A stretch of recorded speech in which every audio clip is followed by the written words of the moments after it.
Meghan Markle from the soil of the United Kingdom was not signed by the King. It was not signed by the Prince of Wales. It was not issued by the Privy Council or the Home Office or the Prime Minister's Cabinet. It was signed by the Princess Anne in her capacity as guardian of the Sovereign's Memorial Trust at 6:47 a.m. on a Tuesday morning in the small office she keeps at Street James's Palace, using a fountain pen she has carried since her father gave it to her on her 21st birthday. The instrument is 2 pages. It is written in the language of trust law, not royal decree. It does not reference the monarchy. It does not reference the family. It references only the trust, and the trust is the institution that holds in perpetuity the physical sites of royal remembrance, the graves, the memorials, the places where the dead are. And the instrument says, in the cold, precise language of a legal prohibition, the person identified herein is barred from entering, visiting, or being present upon any site held under the Sovereign's Memorial Trust, and from entering the United Kingdom for the purpose of such visitation, effective immediately and without time limit. The instrument is permanent, not temporary, not conditional, not subject to review, permanent. And it is enforced not by the palace, but by the Trust's legal framework, which operates under a separate jurisdiction from the Crown. This means the ban cannot be reversed by the King, cannot be softened by the Prince of Wales, cannot be appealed through the royal household. It can only be reversed by the Guardian, and the Guardian is Anne. And Anne has stated, in the single line appended to the instrument's final clause, this prohibition is made in the interest of the memorial's integrity. It is not a judgment on the person. It is a protection of the site. And the protection is permanent. And the permanence is the point. And the point is Diana. And Diana is the grave. And the grave is the ground. And the ground is banned. And the ban is the love. And the love is the memory. And the memory is the institution. And the institution is Anne. And Anne will not falter. Before we reconstruct the visit that triggered this ban, the private, unannounced, deeply personal visit Meghan made to Althorp to show her daughter the grave of the woman whose name she carries, before we walk through Earl Spencer's complaint and the sacred line it crossed, and before we describe the moment Meghan learned that she was barred from the country where her mother-in-law is buried, make sure to hit subscribe to Crown Watch and turn on the notification bell, because this story is not about a feud. It is not about a rivalry. It is not about a woman being punished. It is about a grave, about who owns it, about who can visit it, about who can stand on the ground where the dead rest and say, this is mine, this is my story, this is my daughter's namesake. And the institution's answer, delivered by the woman who has guarded Diana's memory for 26 years, is no one. The grave belongs to the institution, and the institution decides who can stand on it, and the decision is permanent, and the decision is the ban. Let's begin with the visit. Because the visit is where the ban started, and understanding the visit is essential to understanding why the ban was necessary. Meghan came to the United Kingdom in early September, not for a public event, not for a media engagement, not for a charitable appearance. She came privately, with Harry, with Lilibet, who was 3, and with a single purpose, to visit Althorp, to visit the grave of Diana, Princess of Wales, to stand on the island in the ornamental lake where Diana is buried, to place flowers, to be quiet, to tell her daughter about the woman whose name she carries, and to do so in the way that any person would do, privately, personally, without cameras, without press, without the institution's permission. Because the visit was not an institutional act, it was a human one, a daughter-in-law visiting a mother-in-law she never met, a mother showing her child where her namesake rests, a woman standing on the ground where the dead are kept and saying, I am here, I remember you, I carry your name, and I love the son you left behind. The visit was not announced. It was not coordinated with the palace. It was not cleared with the Spencer family. Meghan and Harry arrived at Althorp on a Wednesday afternoon in a private car with a single protection officer and a nanny for Lilibet.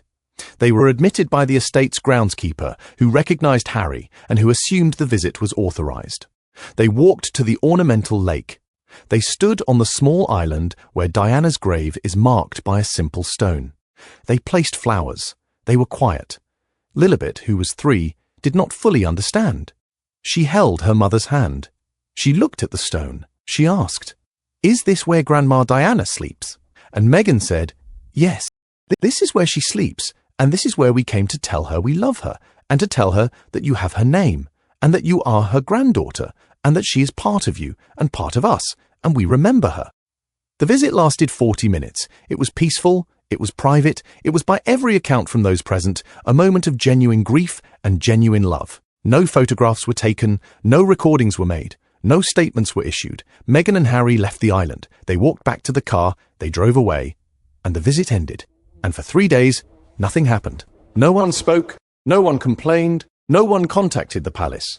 And Meghan returned to California. And the visit became a memory, a private memory, a moment between a family and the ground where their dead rest. And it should have stayed a memory, but it did not.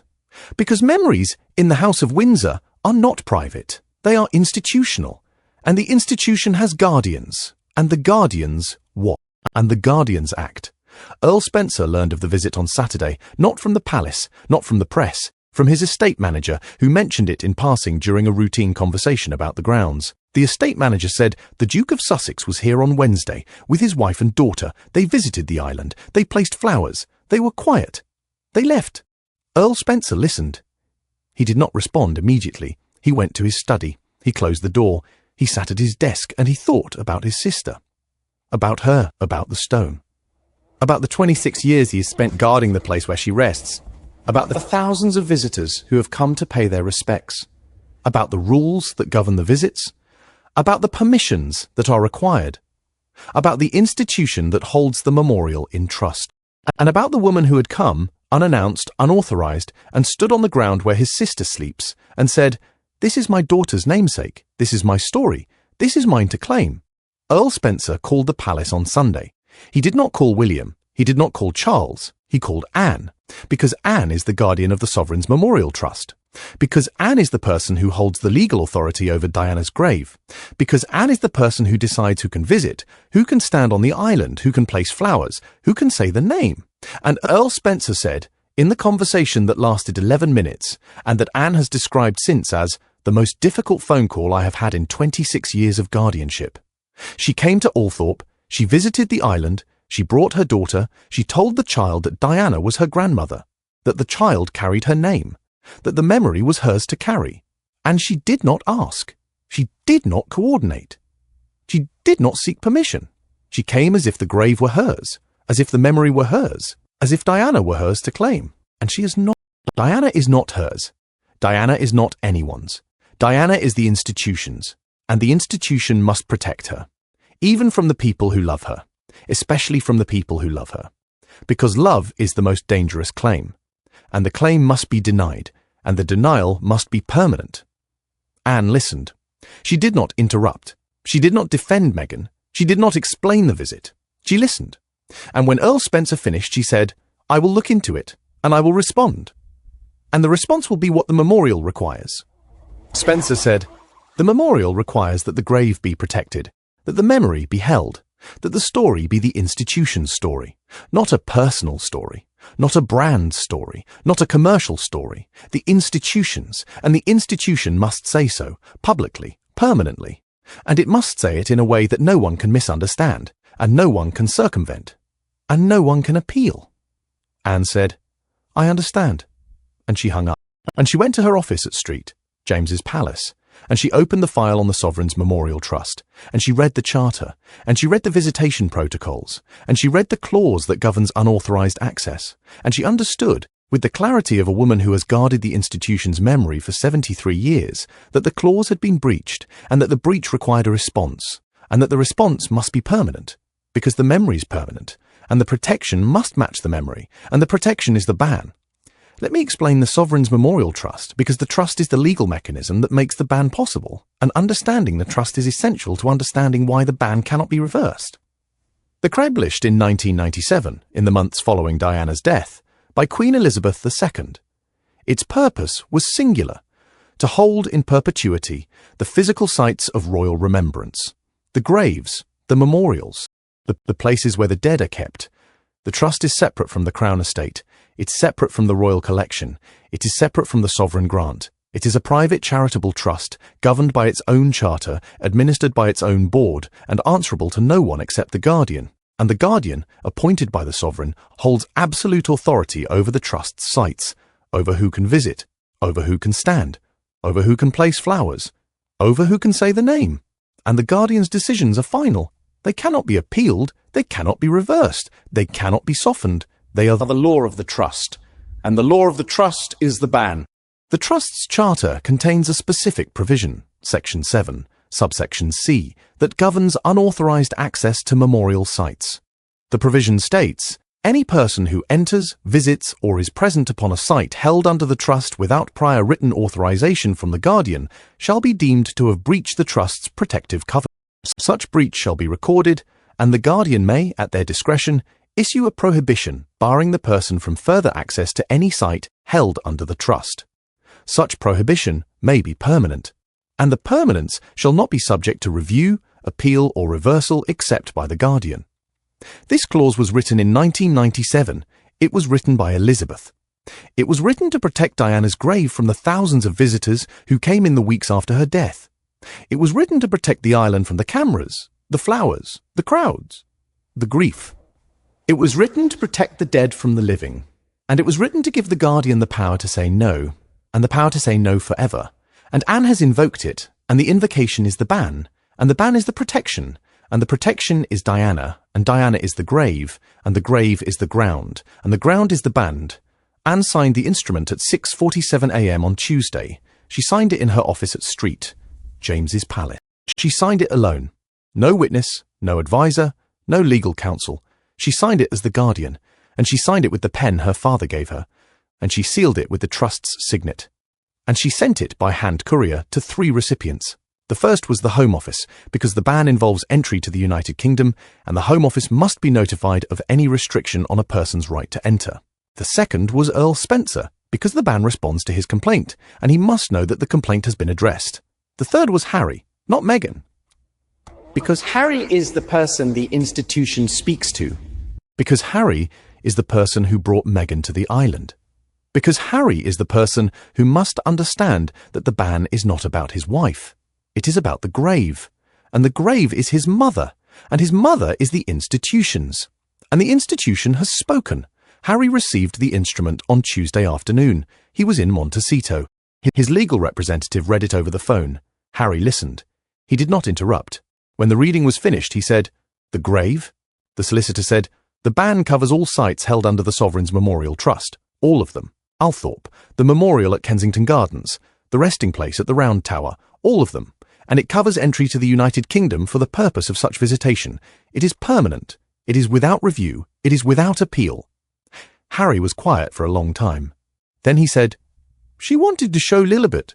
She wanted to tell her about her grandmother. She wanted to stand on the ground and say the name. And she is banned from the ground."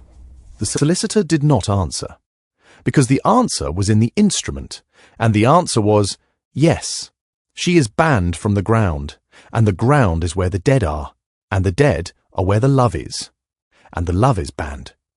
Harry asked to speak to Anne. The request was relayed through the Palace Communications Office. Anne received the request on Wednesday. She did not respond immediately. She consulted the Trust's charter. She consulted the visitation protocols, she consulted the clause, and she understood that a conversation with Harry would be interpreted as a negotiation. And the ban was not negotiable, it was a protection. And protections are not negotiated, they are enforced. So she did not respond, not with a conversation, not with a call, not with a letter. She responded with the silence that says the decision is made, the line is drawn, the ban is permanent. And the permanence is not a punishment, it is a protection. And the protection is the memory, and the memory is the institution. And the institution is the Guardian. And the Guardian has spoken, and the speaking is the silence. And the silence is the ban. And the ban is the love. And the love is the grave. And the grave is the ground. And the ground is the band. Meghan learned of the ban on Thursday. Harry told her. They were in the garden. Lilibet was playing. Archie was inside. The California light was warm, the gate was closed, and Harry said, "You are banned from the UK, from the memorial sites, from the grave, from Althorpe, from all of it, permanently." Meghan did not respond immediately. She looked at Lilibet. She looked at the garden. She looked at the sky. And then she said, "I went to show her. I went to tell her about the woman whose name she carries. I went to stand on the ground and say, 'This is your grandmother. This is where she sleeps. This is where we remember her. And I am banned from the ground.'" Harry said. I know, Meghan said, and I cannot argue because the ban is in her name, in Diana's name, in the name of the woman I went to honour, and I cannot say the ban is wrong because the ban is protecting her, and I love her, and I cannot fight the protection of the woman I love. Harry said, I know. Meghan said, then I am banned from the love, and I cannot say it is unfair, because the love is not mine, it is the institution's, and the institution has spoken, and the speaking is the ban, and the ban is the love, and the love is the ground, and the ground is banned. The strict warning was issued on Friday, not by Anne, by the Palace Communications Office. The warning was not a statement, it was a directive.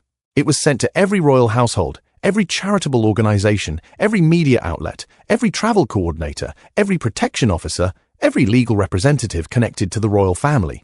It said, the prohibition issued by the Guardian of the Sovereign's Memorial Trust is in force. It is permanent. It is enforceable. Any person who facilitates, assists, or enables the prohibited individual's entry to the United Kingdom for the purpose of visiting a site held under the trust will be subject to institutional consequences. These consequences may include the withdrawal of royal patronage, the termination of charitable affiliation, the revocation of security clearance, and the referral to the appropriate legal authorities. The prohibition is not subject to exception. It is not subject to appeal. It is not subject to the negotiation. It is the law of the trust, and the law is enforced. The warning was unprecedented, not because of its content, because of its scope. The palace does not issue directives to the media, does not issue directives to the charitable organisations, does not issue directives to travel coordinators. The palace speaks through statements, through briefings, through the quiet, invisible channels of institutional communication. But the warning was not a statement. It was a directive, and the directive was public, and the publicity was the point, because the ban was not just a legal instrument, it was a message to everyone who might help Meghan return, a message that said, the line is drawn, and the line is permanent, and the line is enforced. And the enforcement is not just the Guardians, it is the institution, and the institution will act against anyone, at any level, in any way, to protect the grave. And the protection is the ban, and the ban is the warning, and the warning is the love, and the love is the memory, and the memory is Diana, and Diana is the ground is the band. The reaction to the warning was immediate. The charitable organisations that had hosted Meghan's previous UK visits issued statements withdrawing their invitations. The travel coordinators who had arranged her previous trips confirmed that no future bookings would be made. The media outlets that had covered her previous appearances received the directive and understood its implications. The protection officers who had accompanied her previous visits were reassigned. The legal representatives who had facilitated her previous access were informed that their services would not be required. And the message was received, and the message was understood, and the message was enforced. And the enforcement was the silence of the organisations that withdrew, the silence of the coordinators who confirmed, the silence of the media that did not pursue, the silence of the institution that spoke once and did not speak again. And the silence was the ban, and the ban was the warning, and the warning was the love, and the love was the memory, and the memory was Diana, and Diana was the ground, and the ground was banned.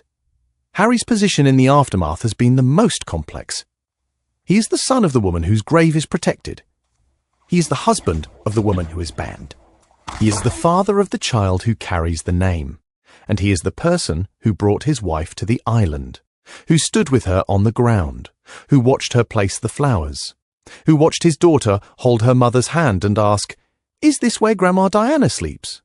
And he is the person who must now accept that his wife cannot return, that his daughter cannot visit the grave of the woman whose name she carries, that the ground where his mother rests is closed to the woman he loves, and he must accept it, because the ban is in his mother's name, and he cannot fight the protection of his mother, and he cannot fight the institution that holds her, and he cannot fight the guardian who has spoken, and the speaking is the ban, and the ban is the love, and the love is the ground, and the ground is banned, and the banning is the cost, and the cost is his, and he carries it, because the cost is the price of the memory, and the memory is his mother, and his mother is the institution's, and the institution has spoken, and the speaking is the silence, and the silence is the ban, And the ban is the love.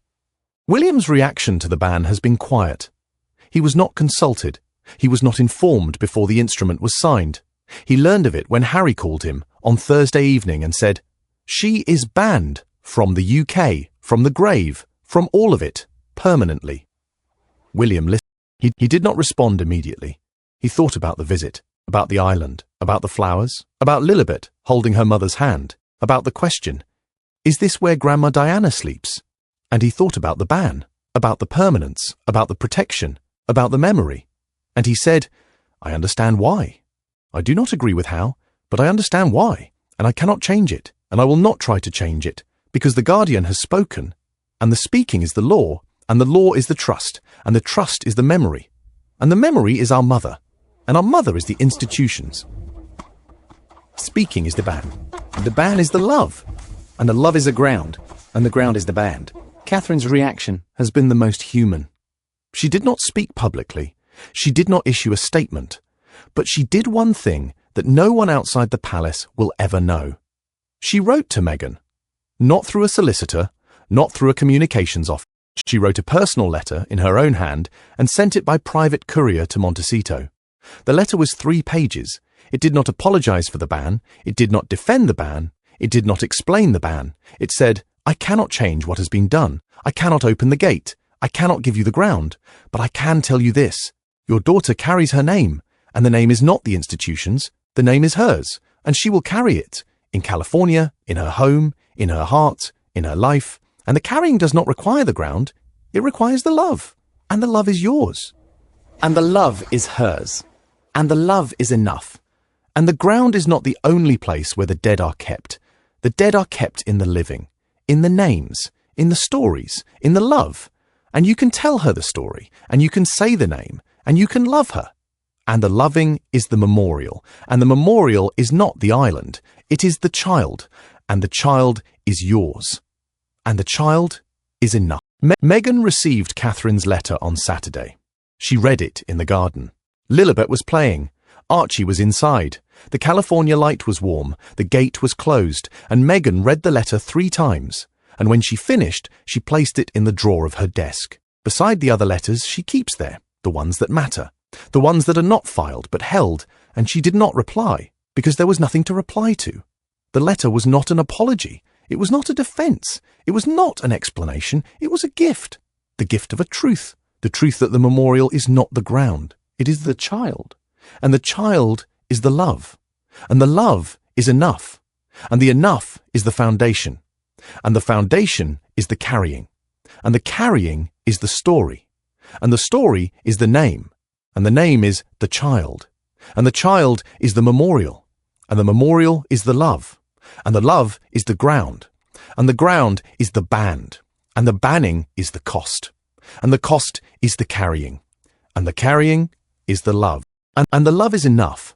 Anne's perspective on the ban has been, as always, institutional. She has not spoken publicly. She has not issued a statement. She has not explained the decision. She has let the instrument speak. Let the warning speak. Let the silence speak. And the speaking is the ban. And the ban is the protection. And the protection is the memory. And the memory is Diana. And Diana is the institutions. And the institution is the guardian. And the guardian is Anne. And Anne has spoken. And the speaking is the silence. And the silence is the ban. And the ban is the love. And the love is the ground. And the ground is banned. But Anne has spoken, in private, to those she trusts. And what she has said is this: I did not ban her because I dislike her. I did not ban her because she is Harry's wife. I did not ban her because she left the institution. I banned her because she stood on the ground and said, "This is mine." And the ground is not hers. The ground is the institution. And the institution's ground is not for claiming. It is for keeping, and the keeping is the duty, and the duty is mine, and I will not falter, because the dead cannot protect themselves, and the living must, and the living is the guardian, and the guardian is the ban, and the ban is the love, and the love is the ground, and the ground is the kept. The palace staff's reaction to the ban has been quiet, not celebratory, not vindictive, quiet. The staff understand the ban, they understand the trust, they understand the protection. They understand the memory, and they understand the cost of the ban, the cost of the silence, The cost of the ground closed to the woman who wanted to stand on it. And the staff grieve. Not for Meghan, for the grave, for the island, for the stone, for the flowers that were placed and will not be placed again, for the child who asked the question and will not ask it again, for the ground that is kept and the ground that is closed and the ground that is banned. And the grieving is quiet, and the quiet is the staff's, and the staff's quiet is the love, and the love is the memory, and the memory is Diana, and Diana is the ground, and the ground is banned, and the banning is the keeping, and the keeping is the duty, and the duty is the love, and the love is the silence, and the silence is the ground, and the ground is kept. What does this story tell us about the monarchy? And the institution's most sacred duty is not to the living, it is to the dead, to the graves, to the memorials, to the places where the dead are kept. And the keeping is not a service. It is a covenant between the institution and the dead, a covenant that says, we will hold you, we will protect you, we will keep your ground, we will guard your memory, and we will not let anyone claim you, not even the people who love you, especially the people who love you, because love is the most dangerous claim, and the claim must be denied, and the denial is the protection, and the protection is the ban, and the ban is the covenant, and the covenant is the duty, and the duty is the guardian, and the guardian is Anne, and Anne will not falter, because the dead cannot protect themselves, and the living must, and the living is the institution, and the institution is the covenant, and the covenant is the ban, and the ban is the love, and the love is the ground, and the ground is the kept. It tells us that the hardest thing a guardian can do is not to protect, it is to ban. To say to a person who loves the dead, you cannot visit, you cannot stand, you cannot place flowers, you cannot say the name, and to say it permanently, and to say it without appeal, and to say it in the name of the dead, and to say it in the silence, and the silence is the ban, and the ban is the protection, and the protection is the memory, and the memory is the dead, and the dead are the institutions, and the institution is the guardian, and the guardian is the ban, and the ban is the love, and the love is the ground, and the ground is banned, and the banning is the duty, and the duty is the silence, and the silence is the keeping, and the keeping is the covenant, and the covenant is the dead, and the dead are the ground, and the ground is kept. It tells us that Meghan's grief is not about the ban, it's about the ground, about the physical place where the dead rest, about the island, about the stone, about the flowers, about the question her daughter asked, about the answer she gave, about the moment she stood on the ground and said, "This is where she sleeps," and she's banned from the ground, and the ground is where the dead are, and the dead are where the love is, and the love is banned, and the banning is the cost, and the cost is the carrying, and the carrying is the story, and the story is the name, and the name is the child, and the child is the memorial, and the memorial is the love, and the love is enough, and the enough is the foundation, and the foundation is the carrying, and the carrying is the ground is banned, and the banning is the cost is the love, and the love is the child is the memorial, and the memorial is the story is the name, and the name is the love is the enough, and it tells us that Catherine's letter is the most important document in this story. Not the ban, not the warning, not the instrument, the letter, because the letter says what the ban cannot say, that the memorial is not the ground,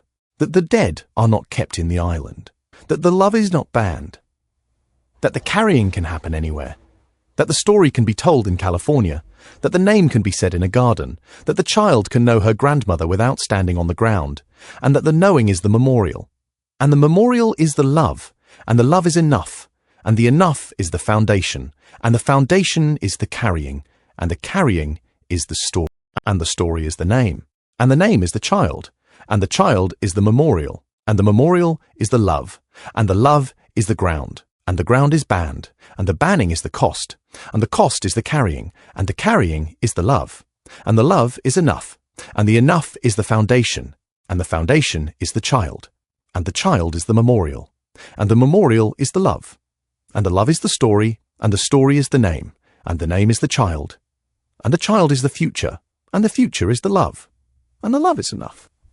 Was Anne right to ban Meghan from UK soil permanently?